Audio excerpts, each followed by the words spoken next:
Or maybe let me start with Mr. Adams. The story is about Mr. Adams gone to police station to open a case against me. We'll deal with that at the ad hoc committee. If there's any case open at the police station, anyone has got the right to open a case. Police must investigate, and if there's a crime committed and the police feels that they must take that into the courts, and the courts, if they decide to prosecute, will prosecute. I was never afraid to be prosecuted. I'm not going to be afraid to be prosecuted now. So if Mr. Adams, who I spoke about in that commission, feels that he must then use the strategy to threaten or intimidate, it's okay. I'm not afraid of that. We already understand which side of the law he is. We'll find each other at the right place. Let it happen. He must bring it on. I will never be afraid of it. I'm still going to go back, I'm told, back to the commission, to the other committee, so we'll appear there and go and explain. And as I've said before, what I presented before the citizen in July, I beg your pardon, was not my making alone. It was the South African Police Service members, hardworking men and women, who are frustrated.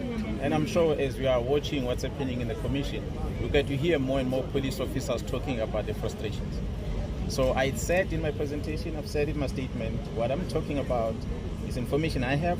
Some of it I read on documents that I'm entitled to read, and some of it is information I received from the colleagues that briefed me on it. So as I presented, representing the men and women in blue, where there was any omission or error made, that was not intentional and it's going to be explained.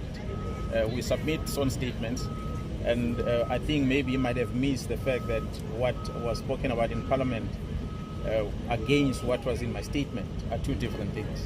So maybe he needs to get my statement and read it and see where I wrote whatever that he went to open a case on, or else he's opening a case against what I said.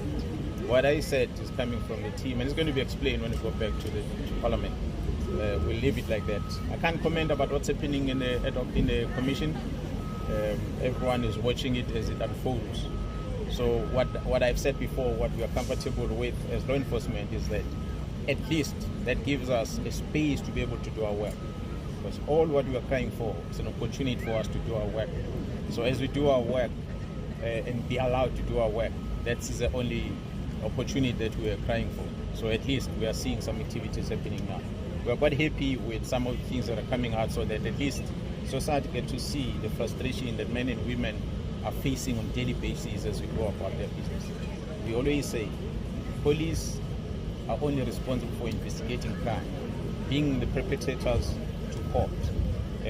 Someone else, another department, take it from there going forward. But if our efforts is frustrated one way or another, we have to find means to make sure that we are able to enforce the law. But if we are frustrated, like in this sense, in extent that it happened, we were left with no options but to bring it to the attention of the public. And I'm glad the President took the decision he took to establish a commission. And I'm happy that Parliament is embarking on the process that they're busy with. That will help us all. So that's all we can comment on for now. So please, may I ask yourselves, your fellow colleagues, never to ask me any questions about the commission again, never to ask me any questions about what's happening in Parliament. It's a process of Parliament, it's a process of the ad hoc committee of the President. I'm just a small part that to contribute a piece that I contributed, and the rest of our colleagues are appearing there, contributing their part. It's not about me, it's about the South African Police Service. So I would like to be given that space in future. Thank you so much. Okay, colleagues.